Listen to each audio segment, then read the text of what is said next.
Students, पिछली क्लासों में अपन ने देखा अध्यारोपण का सिद्धांत, व्यतिकरण। इसी के आगे अपन अब देखेंगे व्यतिकरण की आवश्यक प्रतिबंध।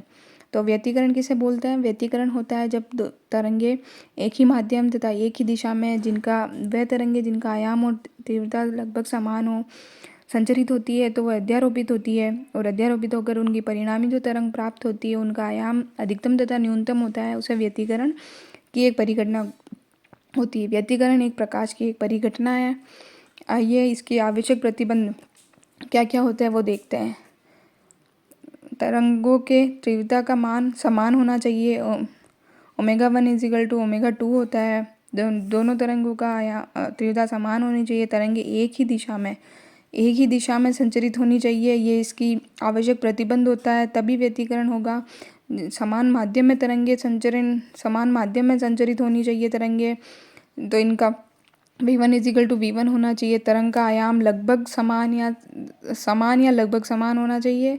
दोनों तरंगों के बीच पथांतर जो होता है, पाथ डिफरेंस, वो न्यूनतम होना चाहिए। दोनों तरंगे अगर ध्रुवित है तो उनका ध्रुवण का जो तल है वो एक ही होना चाहिए। ये व्यतिकरण की आवश्यक प्रतिबंध है। और इसी के आगे के प्रतिबंध, अन्यथा स्क्रीन पर एक तीव्रता प्राप्त होती है। जब अपन ने जैसे ये दो प्रकाशवर्णी स्रोत ली है S1 S2, इन दोनों के बीच की जो ये दूरी है d, ये आपस न्यूनतम होनी चाहिए। ये है अपने पास फ्रिंज चौड़ाई। इसका सूत्र होता है अपने पास तरंग दे दे लैम्डा D/d। फ्रिंज चौड़ाई इसके ये जो D जो अपने पास दूरी है, ये है प्रकाश स्रोत जो है S1 S2 की स्क्रीन के बीच की दूरी। ये आपस में इसकी दूरी ये होती है D, और दोनों स्रोतों के बीच की दूरी ये होती है d। यदि d का मान एक निश्चित सीमा तक बढ़ाते हैं तो फ्रिंज चौड़ाई बढ़ती है, अर्थात इंटरफेरेंस व्यतिकरण पैटर्न क्लियर दिखाई देता है। व्यतिकरण पैटर्न अपन को क्लियर दिखाई देता है, परंतु d का मान इतना ही बढ़ाना चाहिए कि तरंगों की तीव्रता कम न हो।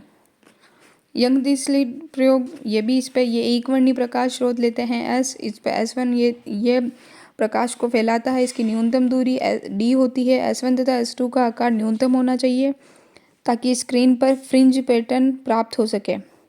यदि S1 और S2 का आकार अत्यधिक होता है तो S1 व S2 स्वतंत्र प्रकाश स्रोत की तरह व्यवहार करते हैं और स्क्रीन पर वेव्स की ओवरलैपिंग प्राप्त होती है और केवल फ्लैश दिखाई देता है। इसमें क्लियर फ्रिंज नहीं बनती है, सिर्फ फ्लैश दिखाई देगा अगर ये ज़्यादा होगी, इसलिए इसको न्यूनतम लेना चाहिए। S1 व S2 का आकार बड़ा होने के कारण फ्रिंज प्रतिरूप प्राप्त नहीं होता है। तो ये जो शर्तें थी, ये है व्यतिकरण की आवश्यक शर्तें हैं। Thank you.